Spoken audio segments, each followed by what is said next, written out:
continue with the organic manures. In the last session, we have seen the farmyard manure. What are the different sources of organic manures? Sources are mostly animal and plant-based. The products and byproducts of animals, and also products and byproducts of plants. They act as a source of all manures. So we have seen farmyard manure. What is the composition of farmyard manure? What are the animals that give you farmyard manure? What are the factors that affect farmyard manure? You have seen the classification and difference in bulky organic manures and concentrated organic manures.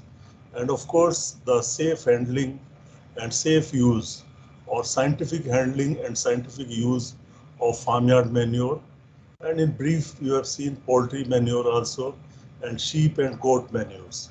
So these sheep and goat manure, poultry manure are rich. We were also discussing about crop residues. So crop residues have actually very wide CN ratio. And normally crop residues are having several uses. So crop residues are used for bioethanol or ethanol production. They are used for making some insulating material or some gatta or some cardboard, or I have seen one person made sari from rice straw. A sari was made by a person, and there are some people are using in arts and decoration also, bedding material for animals. So these residue got lot of uses, including energy production, or they also can be composted.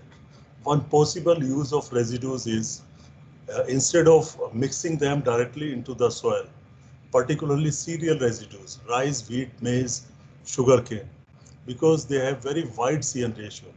Therefore, they cannot be directly mixed into the soil, or they should not be mixed into the soil. Many times a question is asked from the students, if you are mixing rice residues into the field, what is your management strategy so that these residues decompose fast and there is no deficiency of nitrogen in the soil for the succeeding crop? So answer is that you should add 40 kg nitrogen per hectare by urea extra. 40 kg nitrogen means 40 into 2.2. So 40 into 2.2, 88. Or you can say 2 bag of urea, because now each bag of urea contains 45 kg urea. So 45 plus 45, 90. So 90 kg urea per hectare you can apply after using the residues in the soil, after mixing the residues in the soil for faster decomposition. So that way your first crop or succeeding crop will not have any nitrogen deficiency. Also sometimes sorghum causes problem. Sorghum crop has certain, the decomposition of sorghum is very slow, particularly roots. So when you grow wheat after sorghum or any crop, you will find some seedlings of the wheat very yellow in color, or any crop will get nitrogen deficiency after sorghum.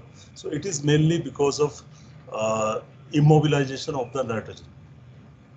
So what can be done? These residues can be composted so that their CN ratio can be brought down, and this composted material can be used so that you will not have any deficiency of nitrogen or some other nutrients like sulfur or phosphorus. So this process is your composting. So I think composting can be of two kinds, aerobic composting and anaerobic composting. As the name suggests, in the aerobic composting you need air. Air means oxygen. So oxygen and air are related. If air is coming, that means it is containing the reasonable quantity of oxygen, that is say 20-21%. Anaerobic composting means in the absence of oxygen, you are composting, you are breaking down the organic matter. CN ratio, you know, curing of compost or kind of seasoning, the period that usually follows after the active composting process. There may be one active composting process during which you will find maximum activity of microbes and there is very high rise in temperature. That is your active composting process. And after that, when it starts cooling, when the temperature comes down, that particular time is your curing time. So during will continue to slowly decompose till it becomes relatively stable. So one peak will come where you will get maximum heat generated in composting, and after that it will subside, it will reduce, and till end it will completely be normal. So that is your curing or seasoning. So it makes it perfectly matured compost.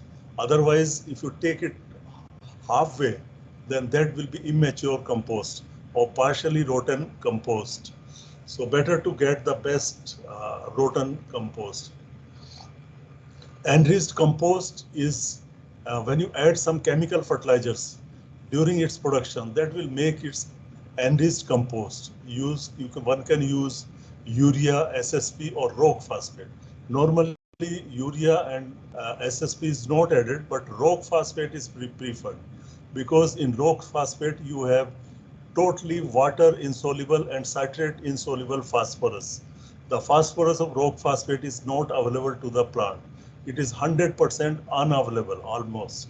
So if you mix it with the compost, when you make the process of composting, so that time acids produced by composting, some acids will try to solubilize or help in solubilization of phosphate.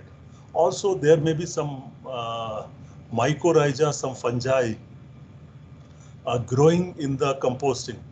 When you compost, number of bacteria and fungi, they compost this material, and they also release some compounds, some acids, organic things that can solubilize this rock phosphate.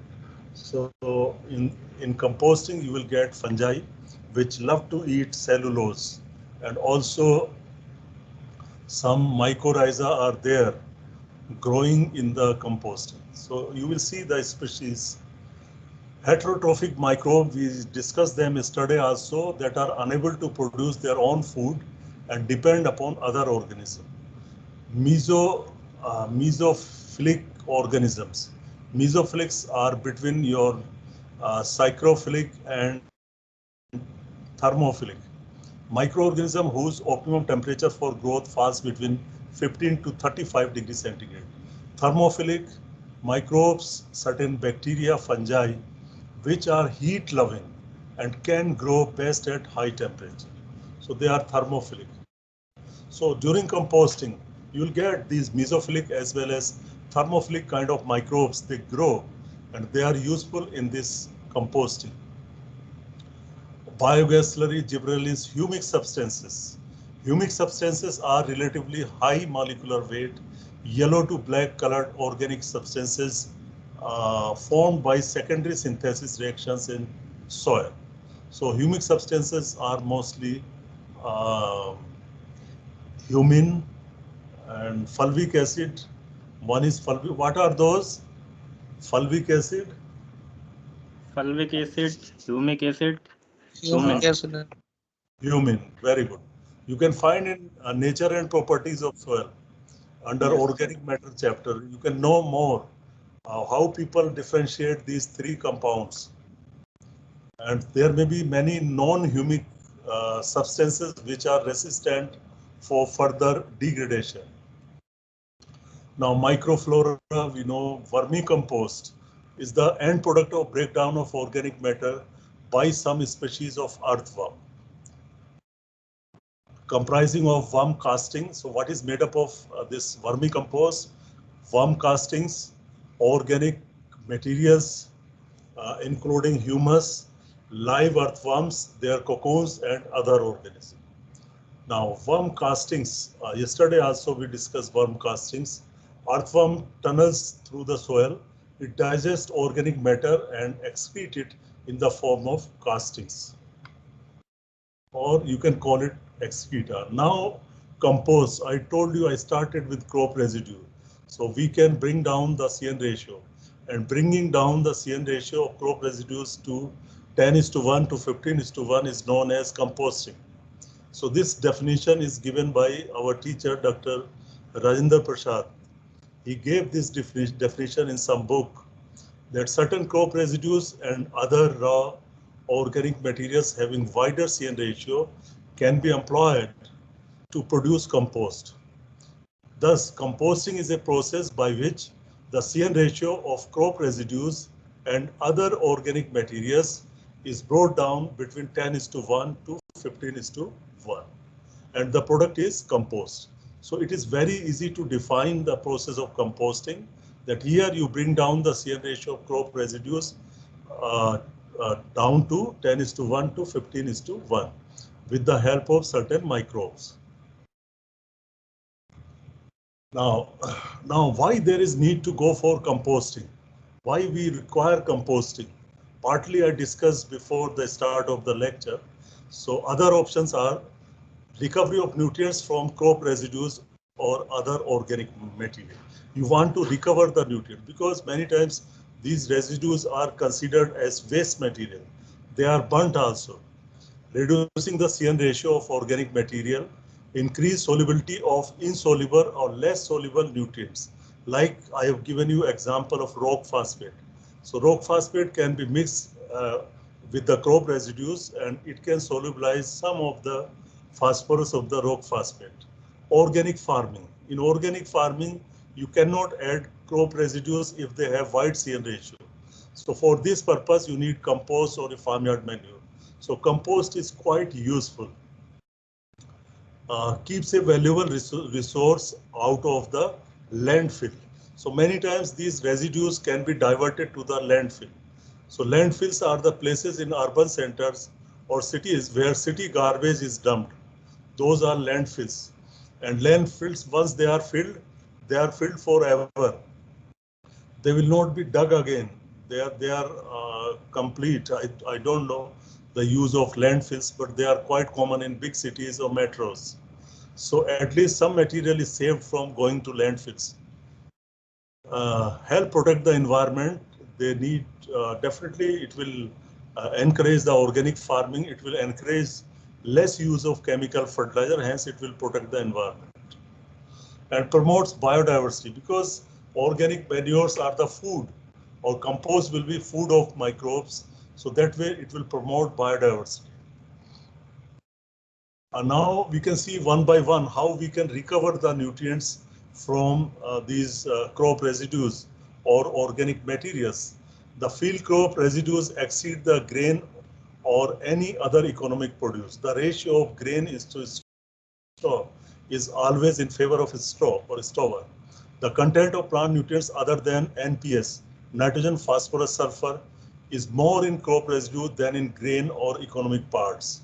This is very, very important point for students of agronomy and soil science. That grain of that nitrogen, phosphorus, and sulfur, except this nitrogen, phosphorus, and sulfur, the content of plant nutrients is more in straw. For example, if you take potassium, if you take magnesium, if you take calcium, if you take any zinc, the concentration of other nutrients than NPS is higher in straw than in grain. Because in grain, this NPS makes protein. So concentration of NPS is always more in grain than straw of any particular crop. However, for other nutrients, their concentration is much higher than stover than in their grain. This statement is again from our teacher, Dr. Rajendra Prasad. He taught this statement. Maybe he looked for the literature and he made this statement. K content in residues, all the statements are made by him. So K content in residues could be 59 to 88% of the total K removal by crop. You can see 60 to 90%, you can say 60 to 90% of the total K removed by the crops is in straw. So the content of secondary and micronutrients in crop residues may also be 80 to 95% of the total removal by the crop. So you can see this what proportion of nutrient is going into the straw. So here you can see percentage NPK in residues straw of different crops, percentage NPK of the total removed. So here you see rice, 37% nitrogen going to straw, and remaining 60, how much is there? Whatever is remaining, this 63% is in grain, 33% is in straw, and remaining 66% or 67% is in grain. See the case of potassium, 87%. 87% potassium is in straw, and only 30% of the total uptake is in grain. So you can see in the column of potassium, it is mostly more than 80%. So very significant quantities of potassium are available in the straw of any crop. And those who are from the village must be knowing that in our village, people used to clean their utensils, their bartan or pots with the help of ash, ash produced from the cow dung cake. Cow dung cake or any wood is burnt, you get some ash. So people used to clean their utensils in the villages, and this ash can clean because it contains potassium. Potassium acts as a cleaning agent. So that is why rack or ash is used for cleaning the utensils. So it is mostly potassium is going to your crop residues. Many times this ash is used in barseem crop. Directly you can spray or broadcast the ash into the barseem crop, which is a multi-cut fodder crop, and that way the growth of the crop is very fast because readily available minerals are there in this. There is no immobilization, everything is mineralized here. So this ash act as a very good or very fast source of nutrients. So of course I am not recommending you burn these residues, you can compost it. So see this potassium is too high in the straw, phosphorus is less, nitrogen is less. But in case of pigeon pea, you can see 68% is going to straw. 68% is in straw, this potassium. So composting process, how it happens, how a wider CN ratio is narrowed down. So it is a microbiological decomposition of organic matter into relatively amorphous brown to dark brown humus like material under controlled condition in 3 to 6 months. So it takes time, 3 to 6 months. Agricultural waste or any organic residue can be used to make the compost, and you get number of different kind of bacteria, thermophilic, mesophilic condition in the heap or windrows. Windrows are known as large scale composting. When you go for large scale composting and your field, it is prepared in the large area, maybe 1 hectare or 2 hectare or so on, then you make the rows of the organic material. Heaps of the organic material are put in the heaps. First row, second row, there can be difference in 2 rows. Just a minute. Hello, हाँ बोल रहा हूँ, class चल रही. हाँ बोलिए. हाँ.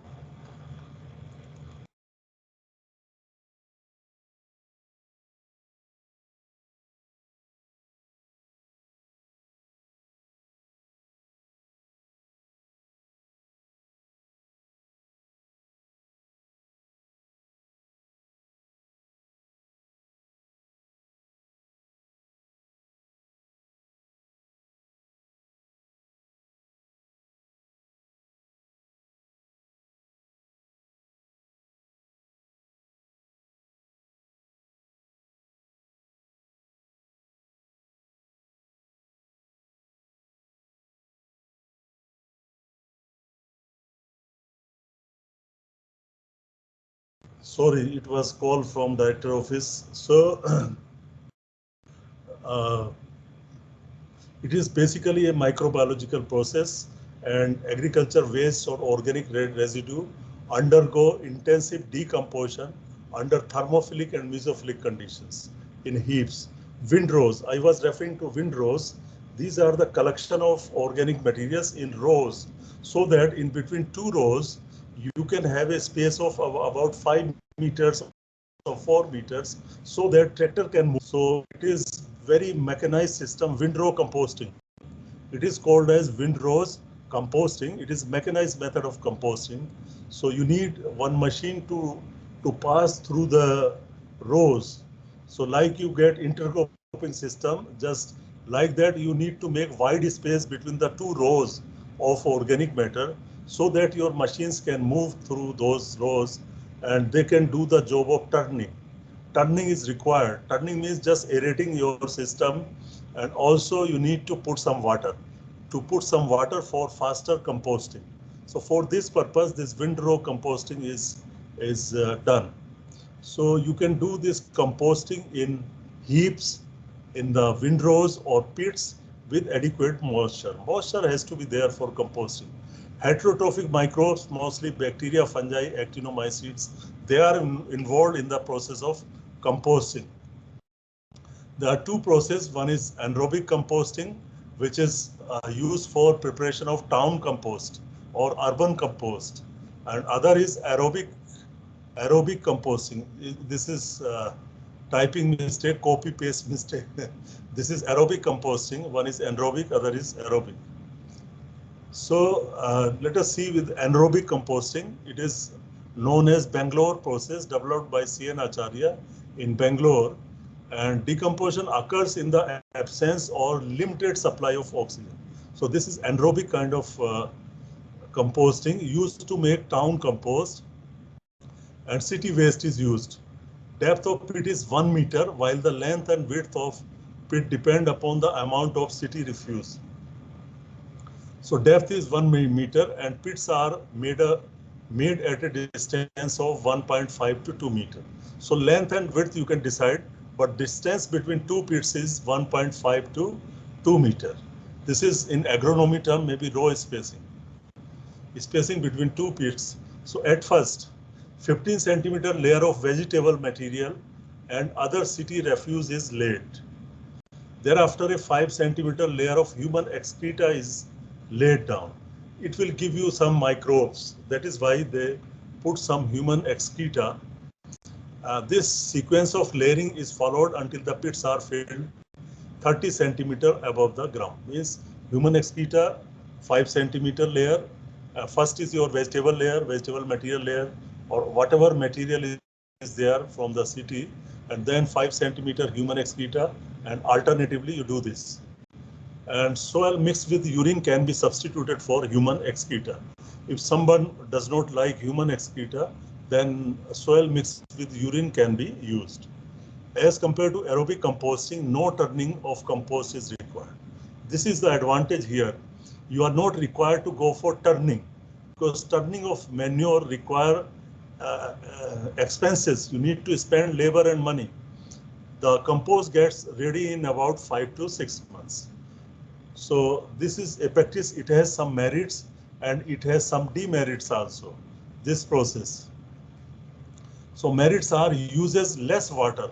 In this case, there is no turning, so it uses less water, because at every turning you need to mix some water, and labor than other methods. Labor is not required for turning. Turning is not needed here, and lesser work involved, no turning for introducing oxygen, and lesser nutrient losses. So these are few merits of anaerobic composting, but it has more demerits than merits.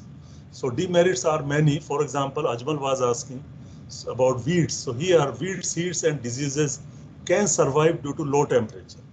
Under anaerobic composting, it is just kind of fermentation, and here temperature may not rise too much. It may not reach about 60 degree centigrade. So weed seed will remain live there. Process of decomposition cannot be controlled.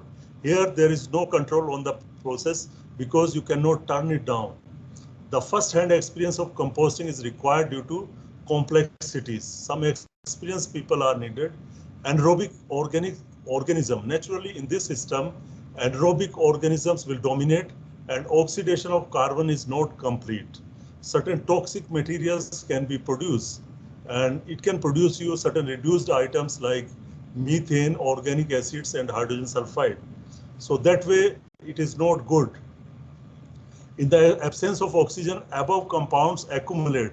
These poisonous material, some toxic material can accumulate and give strong odors and may even be phytotoxic. Their odor may not be welcome. Anaerobic process take longer time than aerobic composting.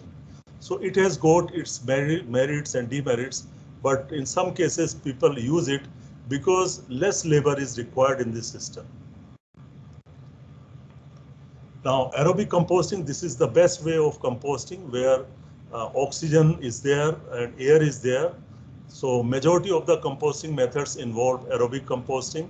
Organic materials are exposed to oxygen for faster decomposition. If you get sufficient supply of oxygen or air and water and your temperature, then decomposition is fast.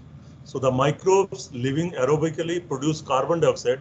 Here it is carbon dioxide. In that case, it was methane. Ammonia, water, heat, and humus upon the degradation of the organic materials. The heat generated destroys many human and plant pathogen, and weed seeds are destroyed here. So this kind of manure will be safe for weeds. Means weeds will not reach the field. It is generally preferred over anaerobic process. Initially, first 2 to 3 days, the temperature in the compost pit is around 20 to 45 days. Once you start the filling and you have filled it, then initially the temperature is lower, then it will start increasing. So at this stage of 20 to 45 degrees centigrade temperature, mesophilic organisms multiply rapidly, mostly on easily decomposable organic compounds, such as sugars and amino acids. Like human beings, these microbes also want to pluck the fruits which are hanging on the lower branches. Nobody likes to take the fruits from the branches which are on the height. So similarly, these microbes want to consume first the simpler compounds. So they attack first on sugar and amino acids. So mesophilic organisms generate heat by their metabolism and raise temperature to 50 to 70 degrees centigrade. So it can go to as high as 70.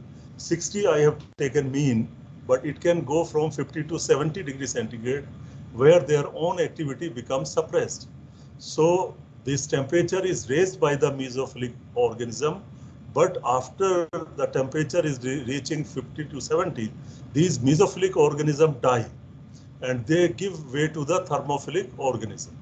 So thermophilic fungi and bacteria then dominate and continue to the process and raise the temperature further to 65 degrees centigrade or higher, killing pathogens and weed seeds. So here you can see quite contrast in the species of microbes. Some are mesophilic, some are thermophilic.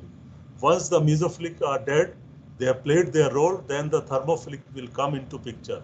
And even if this temperature goes further high, this thermophilic will also die. And then this process will come towards a downfall. It was just, it was increasing the height and then it will start falling. So after above, the curing stage starts and the pit temperature declines gradually. During curing, another group of thermophilic fungi starts to grow, decomposing the cellulose and hemicellulose. The immature compost poses a threat or poses a risk. Hence, curing process of compost is necessary to prevent the risk like nitrogen hunger, oxygen shortfall, and toxic effect of organic acid on the plant. So this seasoning of the manure is good. Even if we cook our food, if we immediately take out our food, then it will not taste better. And if you put it for some time, say 10 minutes, 15 minutes, and then you use it, it will give you better taste and better smell. Now there are certain merits. There are certain merits and demerits of aerobic composting also. Less odor in comparison to anaerobic composting. The nitrification of ammonical form of nitrogen is facilitated, which leads to the reduction of ammonia volatilization.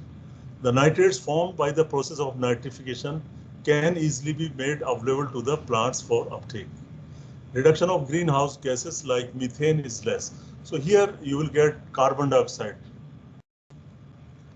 Demerits are expensive than aerobic method because here you need to aerate the pits or aerate the material, and also watering is required. And nitrate produced are susceptible to leach. Now, friends, I am showing you a picture of windrow composting, aerobic composting in windrows. This is happening at our farm in IRA. If you come sometimes in future, so you can see a very big unit is there in IRA producing compost. So you can see here, this is almost matured compost and it is in rows. See the first row in the center, on the right side, second row, and then so on. On the left side also, you can see some rows. So this is windrow composting. And there are a number of methods of composting. Maybe if you start preparing a list of composting method, it will go up to 20-30 methods. So you need not to bother about so many methods. Ramdas method, Shyamdas method, not Shyamdas, but Ramdas method is there. And NADEP compost is also there, NADEP compost. There are a variety of composts produced by different people. You need not to bother about them. Mayadas process is also there. So, but you need to remember these major process, aerobic composting and anaerobic composting, and what is windrows composting. So this is leaf compost produced at IRE. So you can see here in IRE, people collect leaves from the trees. Every day they sweep the ground. Some automatic machine is there, which is collecting the leaves of the plants, and these leaves are composted at IRE, and this is the kind of manure. It is looking like soil. It is just looking like soil, but this is compost prepared from the leaf compost. So you see there are different methods of aerobic composting. So one method was suggested by Albert Howard, which is known as Indore process, and it was developed by Albert Howard at the Institute of Plant Industry, Indore. So there are two methods in Indore process of composting. One is Indore pit method and other is Indore heap method. So two methods were developed by him, pit method and heap method for aerobic composting. So Indore pit method mix plant residues, including weeds, means you need some organic material, stalks, stems, fallen leaves, prunings, chaff, any organic matter you can take, and also animal dung and urine is required, earth, wood ash and water. The materials are dried and stacked. 20 to 25 kg residues are kept under the feet of the farm animal in shed. So in the beginning, for first day or second day, you need to keep this organic material as bedding material of the animal. Next day, urine soaked bedding material with dung and urine earth is transferred to the pits where composting is to be carried out. So pit size, site and size. The size should be at an elevated place so as to avoid waterlogging. So it should be at some elevated place. The pit may be 1 meter deep and 1.5 to 2 meter wide and of suitable length. You can have 4 meter length, 5 meter length as per your wish.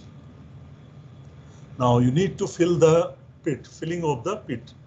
Material brought from the cattle shed, you kept it for one night, with uniformly spread in the pit in the layers of 10 to 15 centimeter.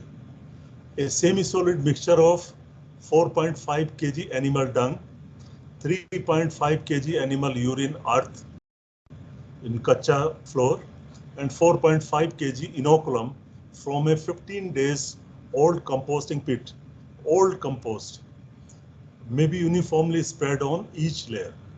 Then later on the water should be sprinkled onto the material filled in the pit. Subsequently, the whole pit is filled in the same pattern, layer by layer. Means one layer of organic material and other layer of this dung and urine mixture. Subsequently, the whole pit is filled and the filling of individual pits should be completed within a week as far as possible. Now, turning is required in this case. Material is turned 3 times during the composting. Turning is necessary to allow oxygen to enter or air to enter. The first turning should be carried out at 15 days after filling the pit. Second turning should be done 15 days after the first, and the last turning should be carried out after 1 month of the second turning. So these are the turning times.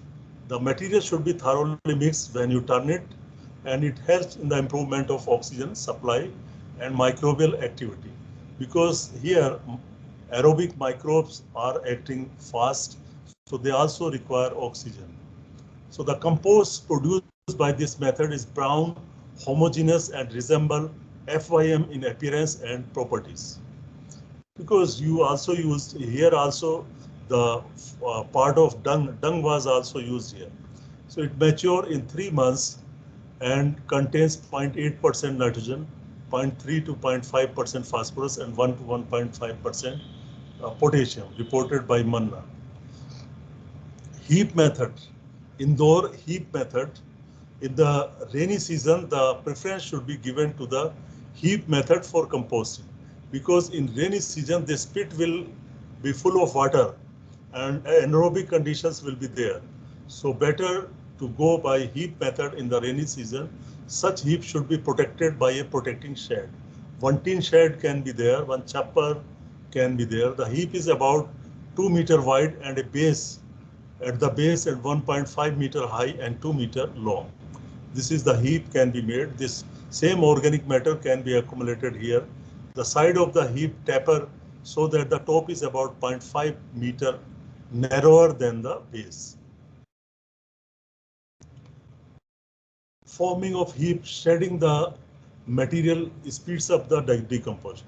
You can put the raw material as such also, but if you cut it into pieces, if you make small pieces by chaff cutter or by some other machine and use them for composting, then this process is faster.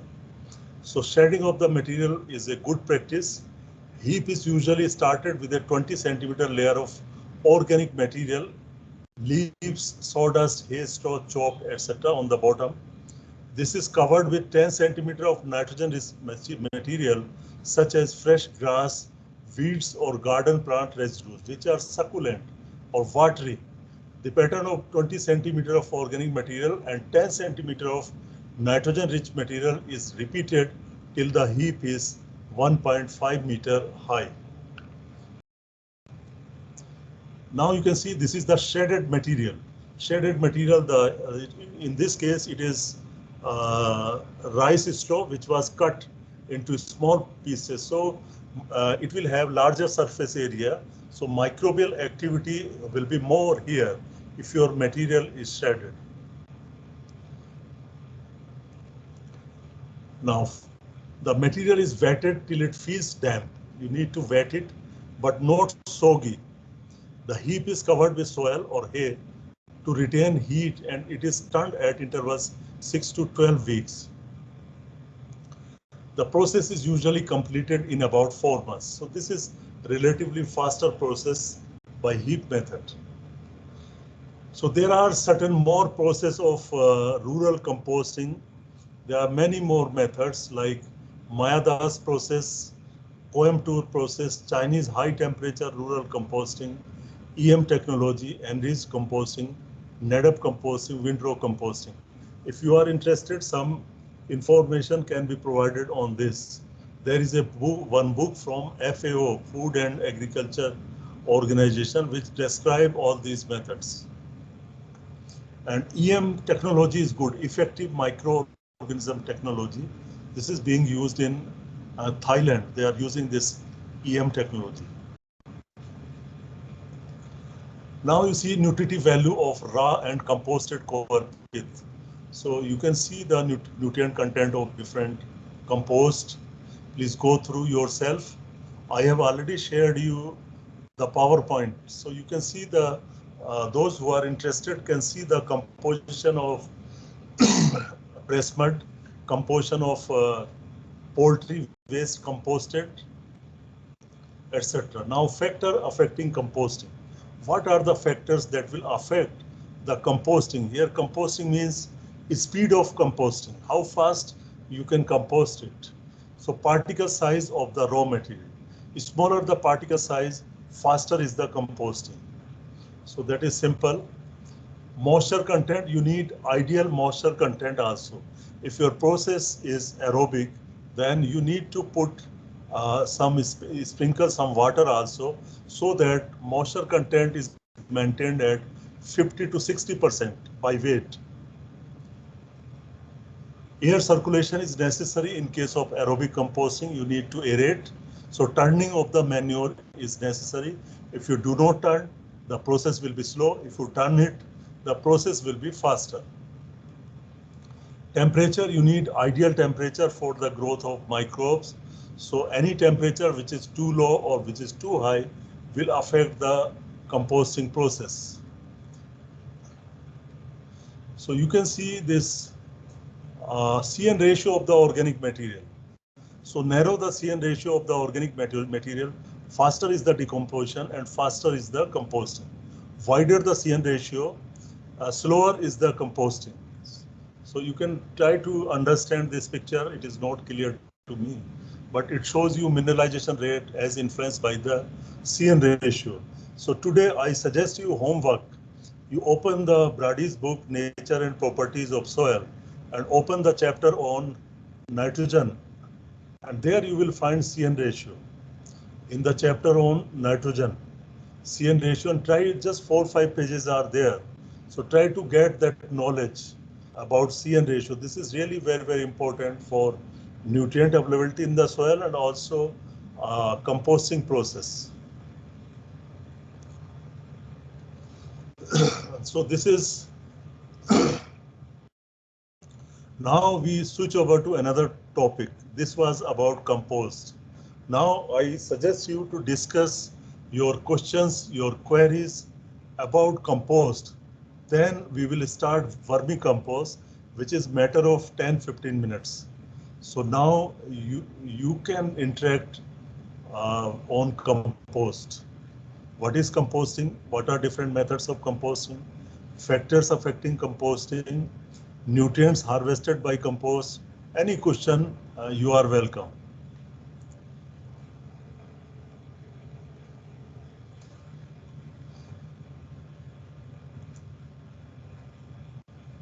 If you have any question, you come forward.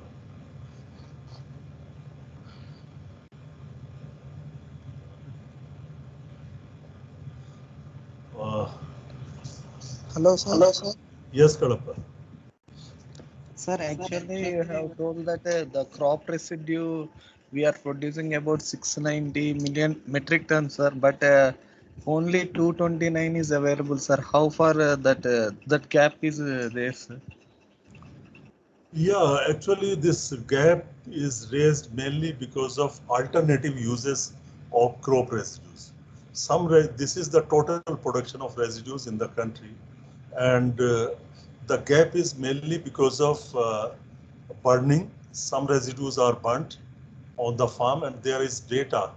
There is data is available that how much residue is burnt.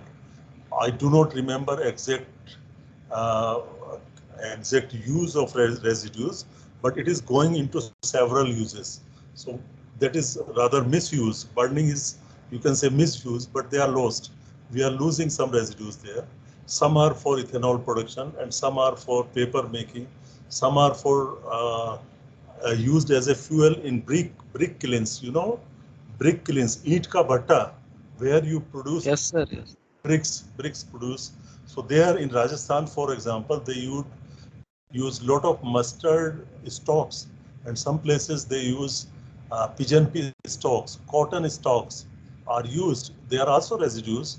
Of course, there may be little bit of wood there, but they can be composted. So there are so many uses of, so those kind of uh, means waste of residues is resulting in availability, less availability. That is the total quantity produced, and that is the available for use to be used as compost. And if you require, Kadappa, the detail, I can send you the data also, data on this, that how much, what are the different proportion, even state-wise availability of residue, the data is there. If you require, send me mail. For example, West Bengal. West Bengal has highest residues available for use because they are not burning and they are not wasting residues. And Punjab has least quantity. They produce more, but least quantity is available. However, in West Bengal, they produce more and they also have more, and they are feeding to the animal. In West Bengal, they feed to the animal. Maybe in UP also, in some areas, these see wheat straw, nobody is wasting it because it is expensive. But rice straw, it is cheap. It is not in demand, much demand. So it is burnt, but no farmer will burn the wheat straw, which is sold at 5 rupees a kg, 4 rupees a kg. And this rice straw may be 50 paisa. In 1 rupee, you can buy 2 kg of paddy straw. It is cheaper one. So Dr. Himanshu Pathak has written a publication which is available on crop residues. So I can send you a very small bulletin on crop residues. So I can share that for this data. Any other question? Thank you, sir. Any other question? So this is all right. Now we go to vermicompost. Just 10 minutes more, very small. So we start with vermicompost, and this picture is from IERE. Someday you will visit this unit. This unit is attached to agronomy department, division of agronomy. And here what you are seeing in this shed. So first thing is that whenever you produce vermicompost, you need to cover your unit or vermicompost production part or unit under the shed. So this is a tin shed, and sometimes you can have shade of the trees beneath the tree who are shade, produce sufficient shade, because earthworm cannot survive in the sun, and we are mostly a tropical country. So you cannot produce these vermicompost in the open. You need to keep some shade. So this you can see, and there are different beds. They are known as beds. BED, bed of vermicompost production. So what is vermicompost? An organic manure produced by earthworms, the simplest definition. So it is a blend of earthworm castings, organic materials including humus, the living earthworm and their cocoons. So this is, you can define vermicompost, and each kg of worms can consume 1 kg of organic residues in a day times. Means 24 hours, 1 kg earthworm can consume 1 kg of organic residues. It does not need any turning and aeration as it is done by earthworms themselves. So in the composting, aerobic composting, you are required to do the job of turning. So here turning is not required, it is done by earthworms. However, you need to sprinkle some water here also. Proper moisture is required for the activity of earthworms. And it is not earthworm alone. Earthworm alone are not doing this job. There are certain microbes also which are helping in the digestion or decomposition of organic matter. So it is not the sole job of earthworms.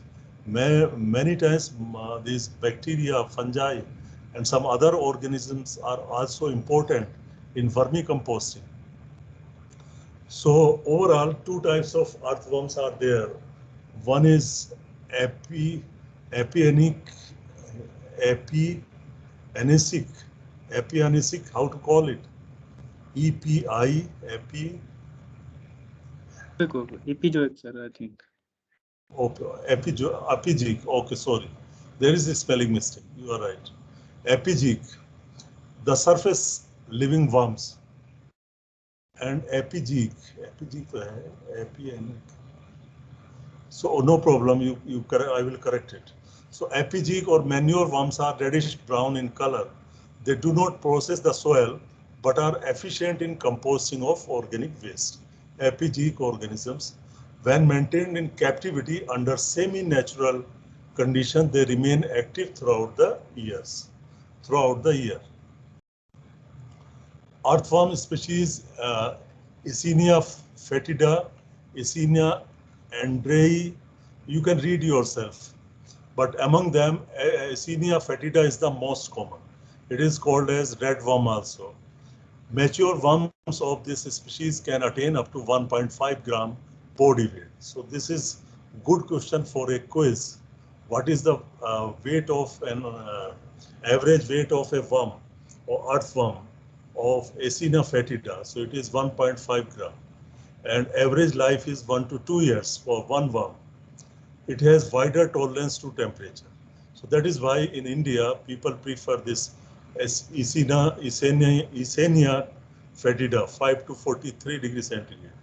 It grows fast, reproduces speedily, and feeds on almost any organic matter. So that is the best fit for our case.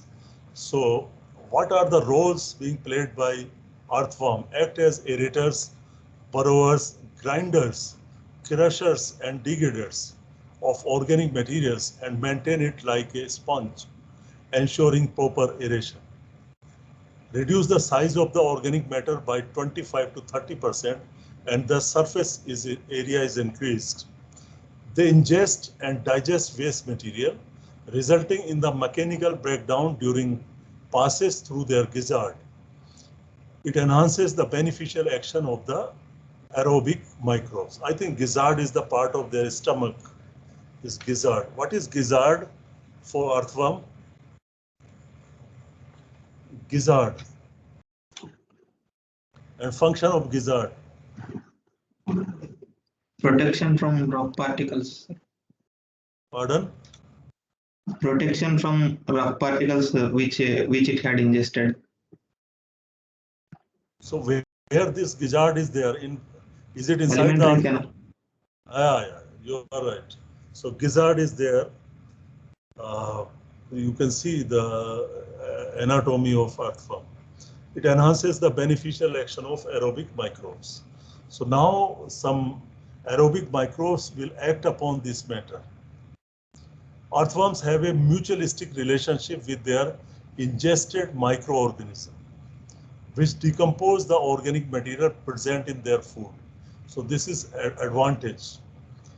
They produce many bioactive substances like enzymes, antibiotics, vitamins, hormones, and some humic substances. Means, so the bacteria which were there in the body of the earthworm, they will come out with the vermicast, and these organisms will produce enzymes, antibiotics, vitamins, hormones, and some humic substances. So therefore, this vermicompost can help in the promotion of the growth. It will give you nutrients, but besides nutrient, it can also give you some antibiotics, enzymes, vitamins, hormones, etc. Different kinds of organic materials are homogenized. This is very interesting role of earthworms. Materials are homogenized by them, producing a much finer and fragmented material containing plant nutrients uniformly. They deposit their cast over the beds, which prevent bad odor and flies. Human pathogens do not survive the vermicomposting process. It has been reported that pathogens do not survive in the vermicompost. Now, preparation of vermicompost. Major steps in vermicomposting. So you need to understand the process of vermicomposting.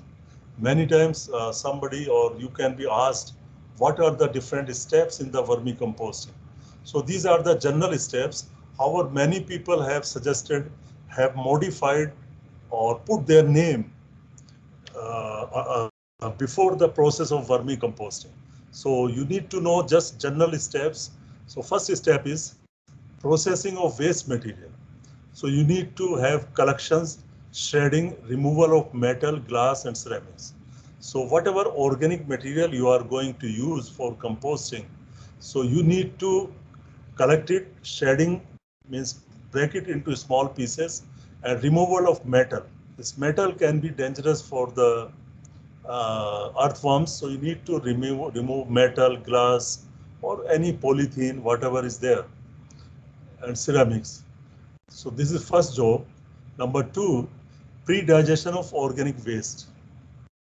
Whatever organic waste you are using, you pre-digest it. For this, by heaping the material along with cattle dung slurry. So you can take certain cattle dung slurry and spray that slurry onto the shredded organic material so that some pre-digestion is done. This process partially digests the material and fit for earthworm consumption. So you need to mix it with the cow dung and just keep it for 2-3 days, kind of pre-digestion. Now, number 3 step is preparation of earthworm bed. You need to prepare a place, like in compost, you need to prepare a pit or trench. Here you need to prepare a bed. We call it bed. A concrete base is better. You can have concrete base. Earthworms can enter the loose soil. So concrete bed means you will not lose your earthworms. If it is kacha floor or soil, then they can enter the soil and you will lose their presence. Because after all, you need to buy these earthworm or you can sell them. They have money value. So a concrete base is better. Earthworms can enter the loose soil. Nutrients losses on watering. That is another disadvantage of kacha floor. Beds are filled with organic materials and worms applied. Now the pre-treated material can be put in this bed, and after that you can put your earthworms. You can leave your earthworm onto the top of the material. Next is worms applied. After that, after a certain period of time, your manure will be ready. Then what you need to do, collection of earthworm after vermicompost collection. You collect your vermicompost from the upper part of the bed, and these worms will go to the lower part. So it is easier to collect the vermicompost from the upper layer. And then sieving the composted material to separate fully composting material and packaging.